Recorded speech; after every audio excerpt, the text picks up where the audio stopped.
good morning. Really glad and thankful to be here. We go to a lot of different kinds of places, but there are very few places where we go where the institution or the host have our theology essentially identically. This is one of those places, and it's a particularly great blessing to be able to come here. So this is a different sort of a format than most courses, in that you're not looking at. You need to talk into the microphone. Okay. There you go. Okay. All right. Is this better? Okay. So this is a different format than most typical courses, in that I'm not showing you PowerPoints or slides or anything electronic. And you could probably sit at home on your iPad and look at lots of electronic kinds of images. And my doctoral dissertation is on the subject of artifact apologetics. And so the whole thrust of that is to actually allow people to have an encounter with the artifacts themselves. You know, we live in a day where everything is so electronic, everything is so digital, there's so much media. You almost don't have experiences with real life, tangible, physical, material things. And so one of the things that we want to do is provide opportunities for people to encounter the things that we talk about. So it moves from the realm of that which is theoretical or simply an idea that's out there someplace to an experience that you actually get to have. So we have a number of items here, and they represent different things. Now, most of them are Torah scrolls. And the Torah, how many of you guys know what the Torah refers to? Okay, so about half and half. So the Torah refers to the first 5 books of the Bible. The Torah in Hebrew means law. And so this is the law of Moses. These are the books of Moses. So the Torah, the Pentateuch, the first 5 books of the Bible. Most of these represent that. But they're not just examples of the Torah. They are connected to places, times, and events that are of a historic nature. So to introduce you to that whole thing, I'll start with the story. So in 1996-97, I took Hebrew for the first time. So I was sitting in a class, and I was looking at a grammar book, and I was not thrilled to be looking at a grammar book. And as we advanced, we finally got access to real modern Hebrew Bibles. So the edition that I acquired was called the BHS, the Biblia Hebraica Stuttgartense. That's the common first Bible, Hebrew Bible, that students get in college or in seminary. So you're looking at the Hebrew text, and in the margin of the text, you see all this stuff, all these tiny little letters. You're looking at that, you're wondering, what in the world is that? Underneath the text, you see more of that kind of stuff. And so as a first-year seminary student, I was looking at this, and my professor was talking about it, and even though he just talked about it, I had no idea what he said. So here's this stuff, and he called it the Mizor Parva, and I looked at it, and I couldn't read it, because it was in Hebrew letters, but it wasn't Hebrew. It was Aramaic shorthand in the margin of my Hebrew Bible. And I'm looking at it, and he's saying things like, this is the Kativ Karei, you know, this is the little lamba with the dot is a Hapak Sagamana. He's using terms like this. And most of this stuff was referring to stuff that was not in the classroom. It was referring to scrolls. It was referring to a tradition that I knew nothing about. And in that class and in my whole seminary experience, we never encountered a single Hebrew scroll. And in fact, until recently, no Christians did. And Hebrew professors could go their entire careers and never read a Hebrew scroll. There's this tremendous disconnect with where Christians are and the whole history of where we got our Old Testaments. So this event is called Ancient Words, Examining the Manuscript Reliability of the Text, or something along those lines. This is a little bit different than that, because we're not going to be looking at a bunch of facts and a bunch of data, but we're going to be encountering and exploring some of these manuscripts themselves. And sometimes we approach this topic from that sort of an abstract or maybe theoretical or data-driven kind of an approach. So I was in seminary, and I wanted to find out what in the world is this marginalia referring to. So my friend and I, we decided we would go to a synagogue. So we went to Encino, And we attended Valley Beth Shalom, which was the largest synagogue in the West. So we walk in and we're sneaking in. We've never been to a synagogue before, and we're nervous and uncomfortable. And we walk in, and there's a Jewish guy at the door, and he's got a box full of hats. And he says, "Please, a covering for your head." And we said, okay. So we took one and we put a covering on our head. And my friend had his Bible. And we walked in and we sat down, and nobody was carrying a Bible. And we sat down, and my friend put his Bible on the floor. And a Jewish guy behind us was staring at that. And in a moment, he reached over and picked it up and looked at it and realized it was nothing that he would use in worship. And he looked at it, and he looked at my friend and said, "This yours?" He said, "Yes," and he took it.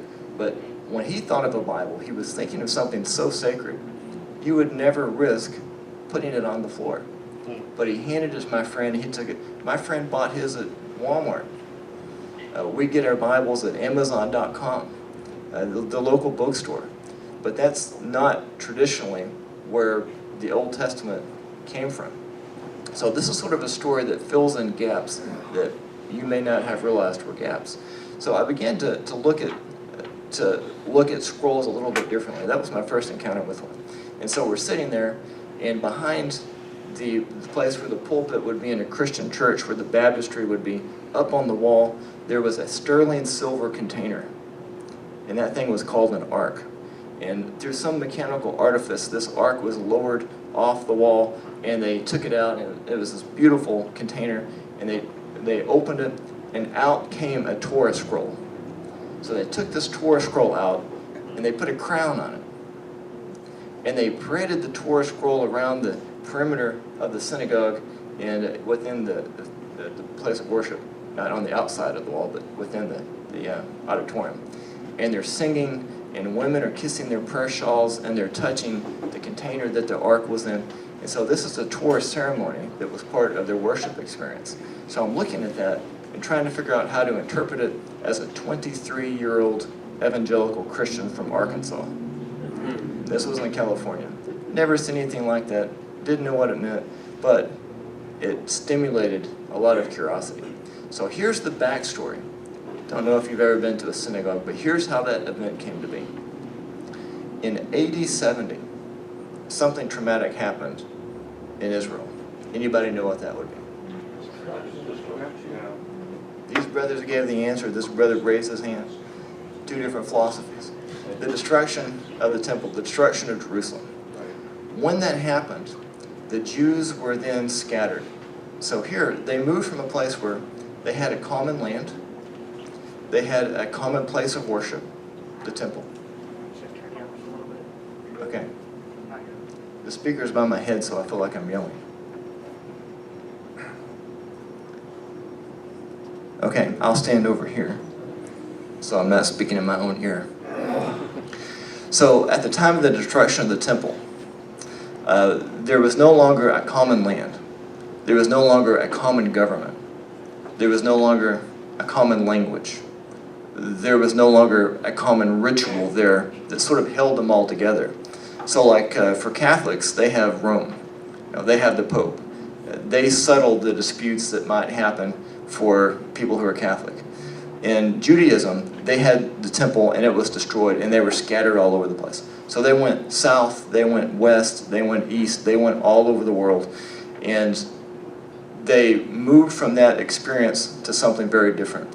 So what I was observing in that synagogue was this Torah coming out of an ark. And so the Torah, we refer to it as the first 5 books of the Bible, the Law of Moses, the Pentateuch. Well, you think of it like that. But the Torah was, for them, actually, the constitution of their ancient nation. So the Torah was the constitution of the ancient nation of Israel that held them in relationship to their king. And their king was God.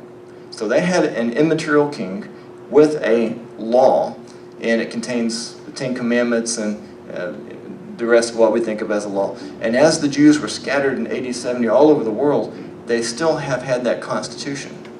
And so they put the crown on it because this is symbolic of the fact that their Torah comes from an invisible king. an immaterial king, a king who is eternal, who reigns over the cosmos. And even though they were in Europe and they were in South America and eventually, and they were in other places in Africa, they were held together by this law that came from their immaterial king. So they put this crown on it to represent that. And so that is one aspect of the Torah scroll that was related to the way that it traveled all over the world. So these scrolls, most of them are Torah scrolls. They represent some of these different locations. Over here is the Africa section. So they went into Africa. Yemen was a place where there was a strong Jewish community. That is a Yemenite scroll there. And you'll notice that Torah scroll is red. Essentially, it's red because it has been dyed. That's part of the Yemenite tradition. This scroll is a North African scroll. And over there we have a European scroll. That one's the European scroll. This one is from Poland. And in that case there, we have a scroll that is from Lithuania, Poland area. And the person who is the guardian, custodian of that scroll is here with us. He came in just to bring us an example of his scroll. So they went into Africa, they went into Europe, and these scrolls were produced in a really special way. So when I buy a Bible, it's very easy to do. I've got like 100 and something Bibles just on my iPad, 160 something Bibles. On my bookshelf, I've got probably a few dozen Bibles. If I have one that belonged to my grandfather, I think it's really old. And it looks like it's really old because it's faded and so on. Well, imagine if you live in one place, you're born in a place, you live in that place, you die in that place, your children are born in that place, their children are born in that place. You have a scroll or a Bible that is read for multiple generations. So if you lived near a synagogue, say in Poland, you might be reading a scroll in the synagogue that your father read, that his father read, that his father read, that his father read, that his father read, over a period of 300, 400, 500 years. So that would be really typical of a scroll. It's not uncommon to have a scroll like these that's 500 years old. I think the oldest thing we have is this manuscript here that's about 600 years old. That scroll there is 150 years old approximately, which is really young in the world of scrolls because they were intended to be produced and to go on for a long period of time and to be used and to be loved. It's part of the tradition for Jewish people that every male has to either produce a Torah scroll or be part of a collaborative effort to produce a Torah scroll. So that's part of the requirement, the expectation in the course of that person's life. So these scrolls represent these different places. And the reason why we selected these particular ones, because they're connected to world events as well. So we mentioned AD 70. So that was the destruction of Jerusalem. Jews went all over the world at that point. Up until the end of the first century, what we now know as a codex or a pre-printing press book, it really wasn't in existence. They came into existence around that point, and Christians really popularized that. We'll talk some more about the Christian impact on books in a day or two. But they were all in this form of the scroll. So AD 70, they scatter all over the place. Well, some more traumatic events happened over the years. In 1099, I think was the date, the Crusades happened. That had a tremendous impact on Jerusalem.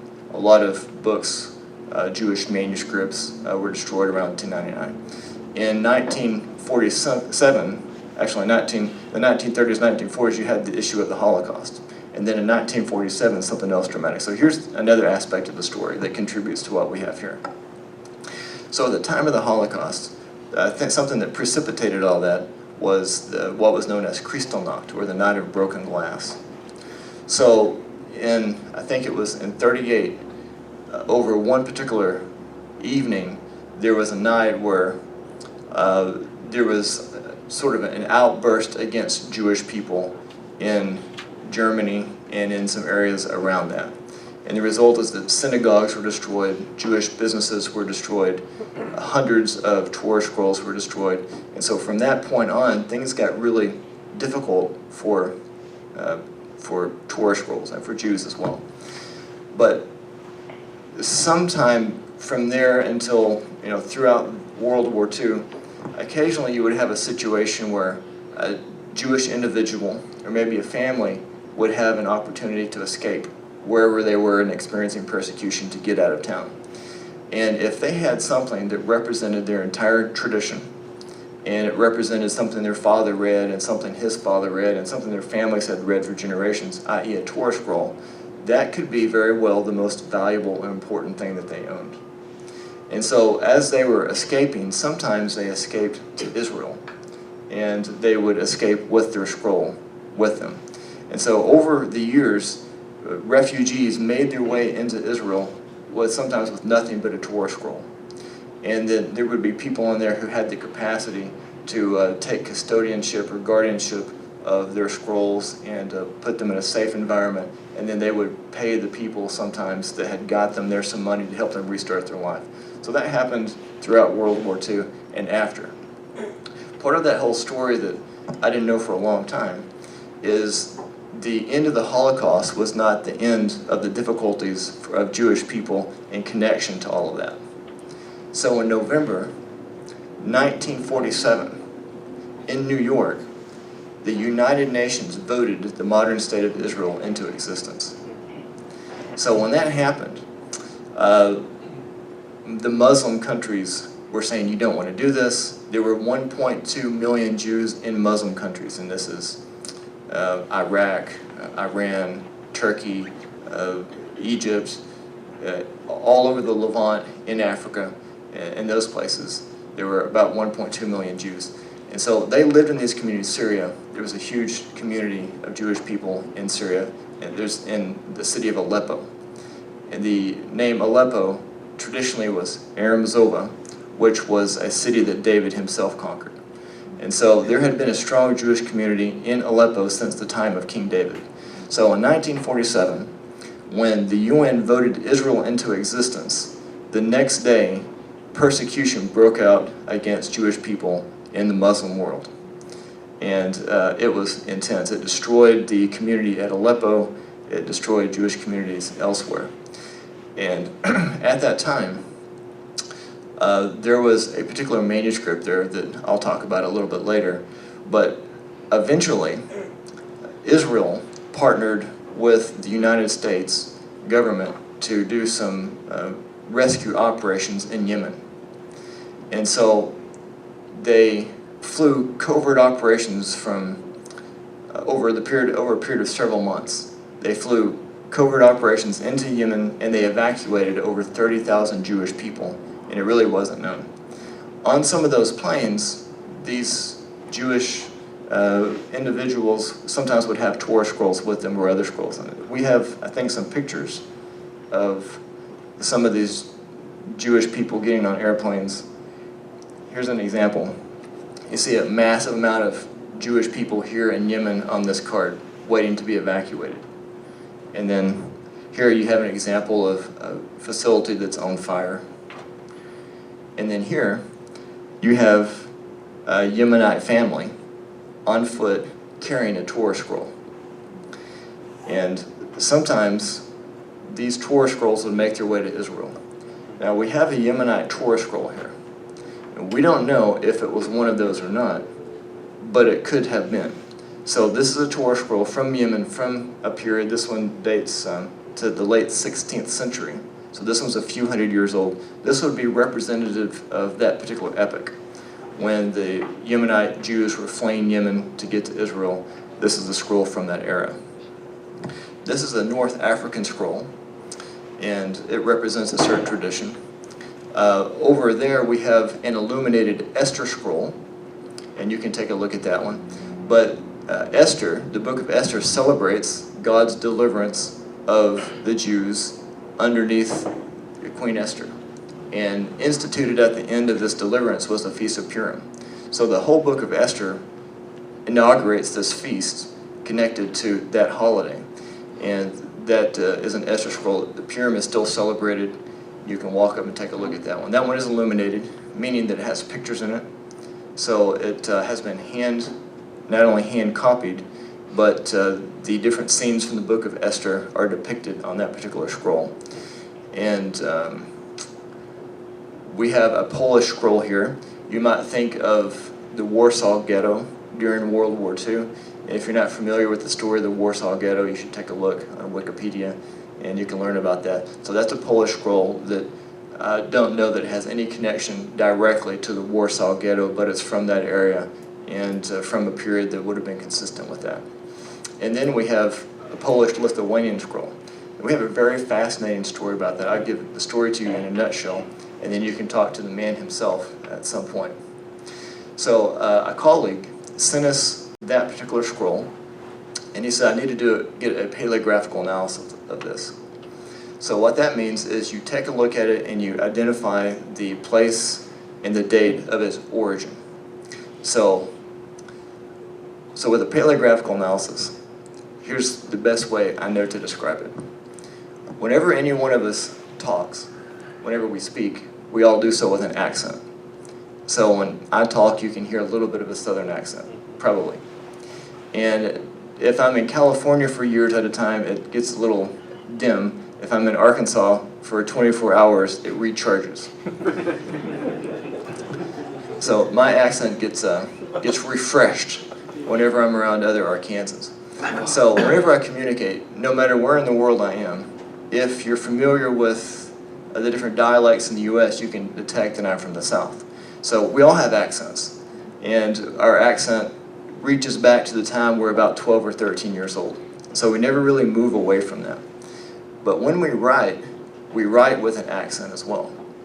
And so a paleographer is someone who's trained in looking at handwriting and identifying the time period, and a lot of other features specific to that kind of handwriting.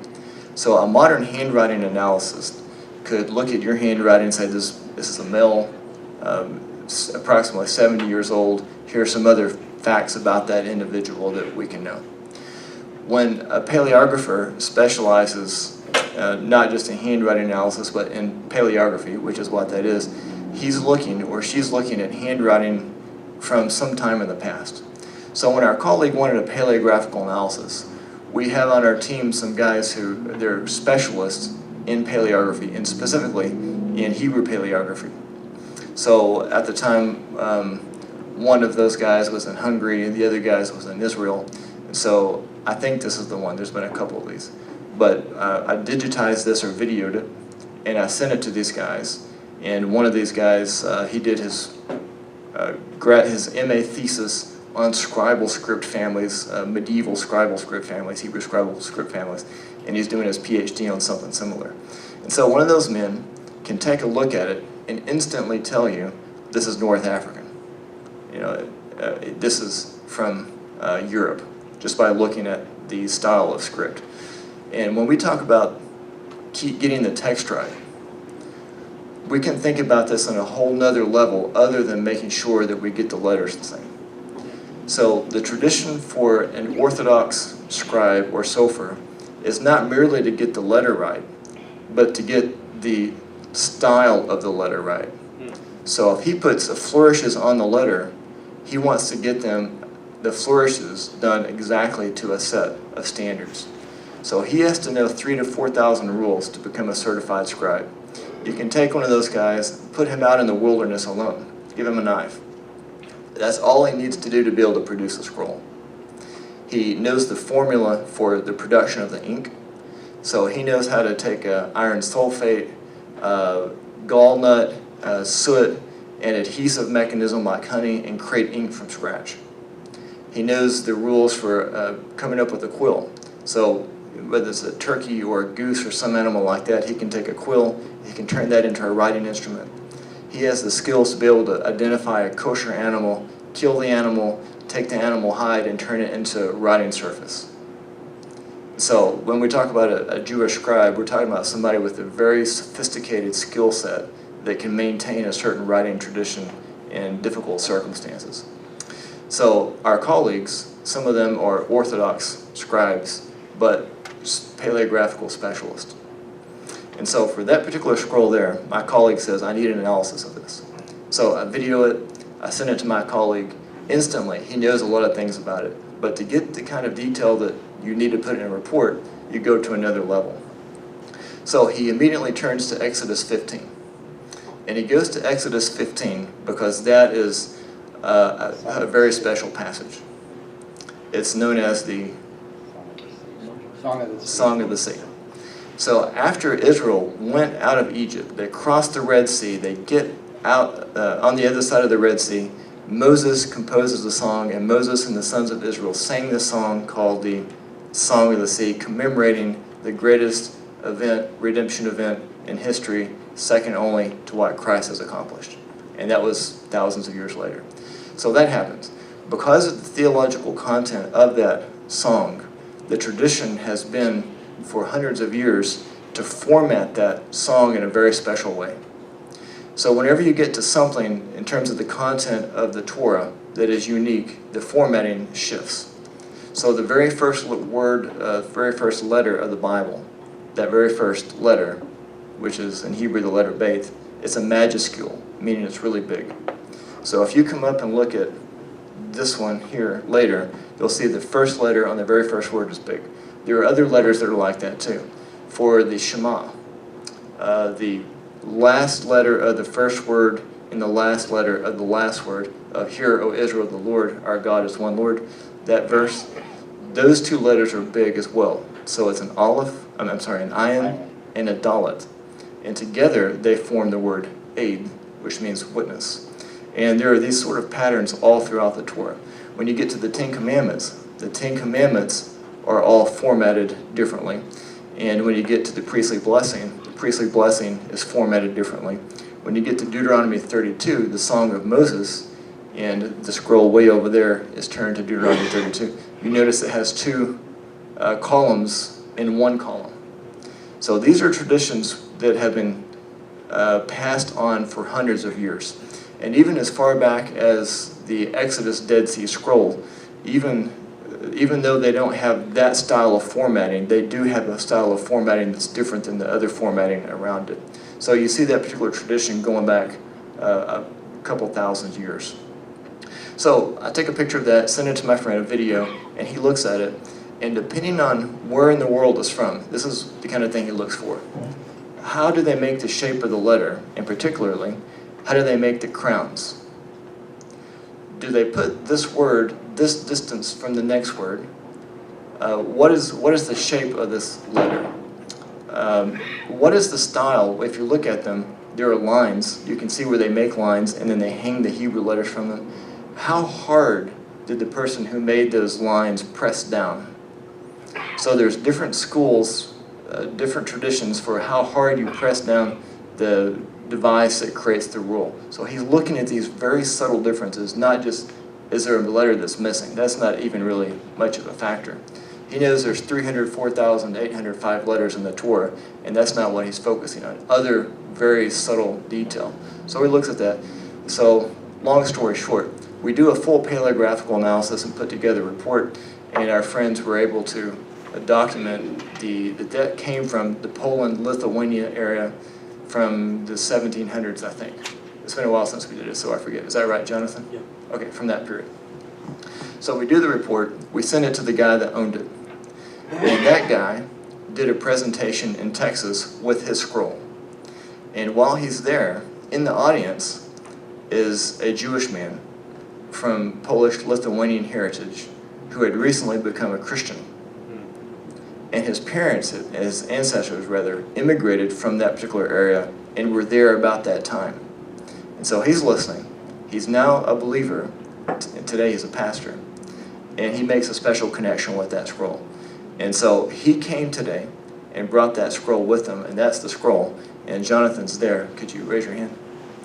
So if you want to hear the story about what it's like for a guy who is a completed Jew to be sort of reunited with the scroll connected to his family's ancestry and what it means to have that, there you go. So he's here for you to talk to him.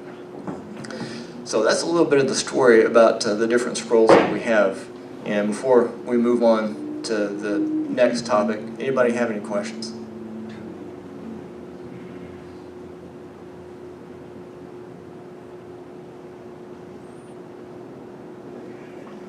This brother has a question.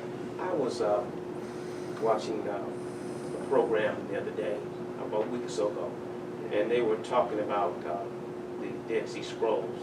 And they were saying that a lot of them had been, they were reproducing fake volumes of them. And the museum in, I guess in Washington, the Museum of the Bible, they had some, and most of theirs weren't authentic. How would that relate to what you do? Okay. So that's a really interesting question. And it comes down to the reality that there are people out there who are willing to perpetrate a fraud to make money. And so imagine somebody that has a skill set where they could create something that is a copy of something, but looks authentic enough that they could fool people who sometimes are experts, sometimes they're not, but maybe they're not real careful. So like one example of something that could get passed off, somewhere one of these cards has a little letter on it that says rolled pay. And I think Jonathan walked around for a long time trying to find an example of a rolled pay. Did you ever find one? Okay. So the letter P in Hebrew is a pay, where there's a tradition where in the process of creating that, the scribe makes some little swirly marks. And so some scrolls will have that particular style of making that pay. It's connected to a certain place, a certain time, a certain theological outlook. And because of that, it makes them unusual. So an example of what you might do as far as a forgery, you might come up with a scroll from a similar tradition but doesn't have that feature. And you might go in and carefully add those little rolls to that particular letter to make it look like it's from a different era or a different location. And that would be an example of perpetrating a fraud. An actual scroll, actually a few hundred years old, but if you start to alter some of those identifying characteristics, you can make it look like it's from some other place and change the value of it. So that might be one example. I'm not real familiar with all the scandals related to the Museum of the Bible, and I know that I want to avoid such things, and we're involved in other kinds of work. So that might be one example. Yes. This question doesn't come out of what you were just talking about. It mostly has to do with scrolls and things like that. And there's a man named Gary Zimmerman that spent his career here in St. Louis. And he got real involved with manuscripts and things like that, amassed a collection of the whole Bible, and took it around. I'm wondering if you're familiar with him, or you're friends with him, and I know the name. Gary Zimmerman, yeah. Yeah, I know the name. I have met Yeah, Gary electronically, and most of his scrolls are in Texas now, so we're going to go see him. Good. He was a real blessing to us, and, Good. and really helped us a Yeah, lot. and his rabbi too. What? And his rabbi in Houston, Messianic rabbi. Oh, cool.